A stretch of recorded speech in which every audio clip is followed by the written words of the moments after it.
एक दिन एक किसान का बैल कुएं में गिर गया। वह बैल बहुत जोर जोर से रोता रहा और किसान सुनता रहा।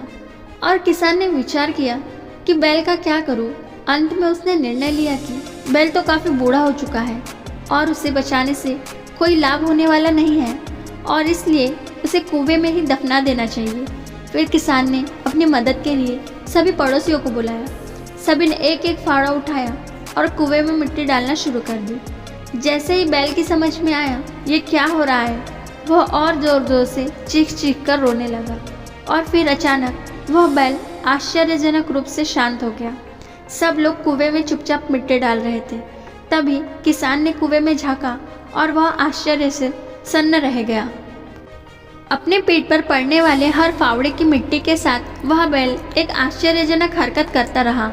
वह हिल हिल कर उस मिट्टी को नीचे गिरा देता था, फिर एक कदम बढ़ाकर उस पर चढ़ जाता था। जैसे जैसे किसान तथा उसके पड़ोसी उस पर फावड़े की मदद से मिट्टी गिराते, वैसे वैसे हिल हिल कर उस मिट्टी को गिरा देता था और एक सीढ़ी ऊपर चढ़ाता। जल्द ही सबको आश्चर्यचकित करते हुए वह बैल कुएं के किनारे पर पहुंच गया और फिर कूदकर बाहर भाग गया।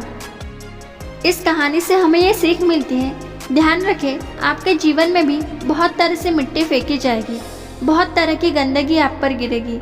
जैसे कि आपको आगे बढ़ने से रोकने के लिए कोई बेकार में ही आपकी आलोचना करेगा, कोई आपकी सफलता से ईर्ष्या के कारण आपको बेकार में ही भला बुरा कहेगा, और कोई आपसे आगे निकलने के लिए ऐसे रास्ते अपनाता हुआ दिखेगा जो आपके आदर्शों के विरुद्ध होंगे।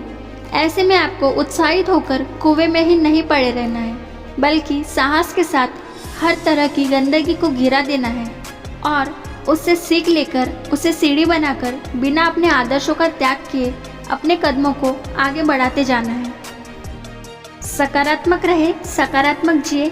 इस संसार में सबसे बड़ी संपत्ति बुद्धि है और सबसे अच्छा हथियार धैर्य, सबसे अच्छी सुरक्षा विश्वास और सबसे बढ़िया दवा हंसी है।